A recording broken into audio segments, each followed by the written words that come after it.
రే మామ వెంకటనందన్, ఈ వీడియో నీకోసమేరా. అడిగావు కదా, చూడు. మిగతా వాళ్ళంతా పిచ్చవెత్తుకుంటున్నారు. ఇన్నాళ్ళు ఫ్రాడ్ పనులే చేశావు, కానీ ఈ రోజు సినిమా తీయడం కోసం టీచర్ని హత్య చేయాలని చూసాయి.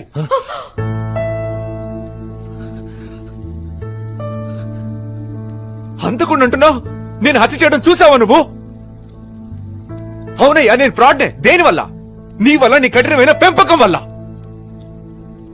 చిన్నప్పుడు ఏడుస్తున్నా తీసుకెళ్లి స్కూల్లో దించావు. ఇప్పుడు కూడా చదువు చదువు అని ఏడ్పిస్తూనే ఉన్నావు కదయ్యా.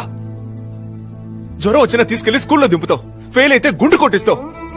నాకు బాధ పెట్టినా అది మానేదయ్యా. కానీ మ్యాథ్స్ గుండు, సైన్స్ గుండు అని ఊళ్ళో అందరూ ఎగతాలు చేశారు చూడు, ఆ బాధ ఇంకా మానలేదయ్యా. సైకిల్ మీద నుంచి కింద పడితే ముందు పరిగెత్తుకుంటూ వచ్చి సైకిల్ లేపుతావు. నీ సైకిల్ మీద ఉన్న ప్రేమలో కనీసం 1% అయినా నా మీద ఉందా? ఇంకా నయ్యో, నీకు ఇంకో బిడ్డ పుట్టలేదు. పుట్టుంటే దాన్ని టార్చర్ పెట్టి చంపేస్తుండేవాడివి. నేను ఇంజనీరింగ్ లో చేరతానన్నానా? అది వద్దనే కదయ్యా చెయ్యి విరగొట్టుకున్నాను. అప్పుడైనా వదిలేవా నువ్వు? విరిగిన చేత్తో తీసుకెళ్లి ఎగ్జామ్ రాయించావు. కానీ ఒక్కసారైనా నొప్పి ఎలా ఉందని అడిగేవంటయ్యా. ఇంట్లో నీ టార్చర్ నుంచి తప్పించుకోవాలని హాస్టల్కి వెళ్లి చేరాను. అక్కడ ఒక్క ముద్ద నోట్లో పెట్టుకోలేవు. ఏదో ఒక రోజు తృప్తిగా అమ్మ చేతి వంట తిందామని వస్తే అప్పుడు కూడా ఎగ్జామ్ ఎప్పుడు మార్క్స్ నేను మాత్రం అడిగేవే తప్ప తిన్నావా అని ఎప్పుడైనా అడిగే ఉంటాయా? సినిమా కోరిక రాగానే తిన్నగా నీ దగ్గరికే వచ్చి చెప్పాను.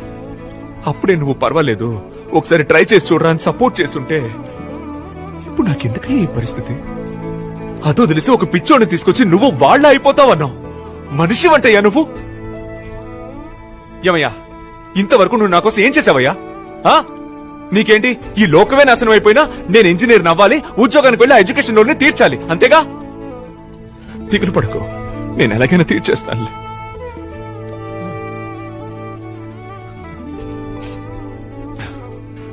చూడు, నువ్వు సినిమాల్లో ఓడిపోయే 99,999 మందిని మాత్రమే చూస్తున్నావు. కానీ నేను గెలిచి ఆ ఒక్కడినే చూస్తున్నా.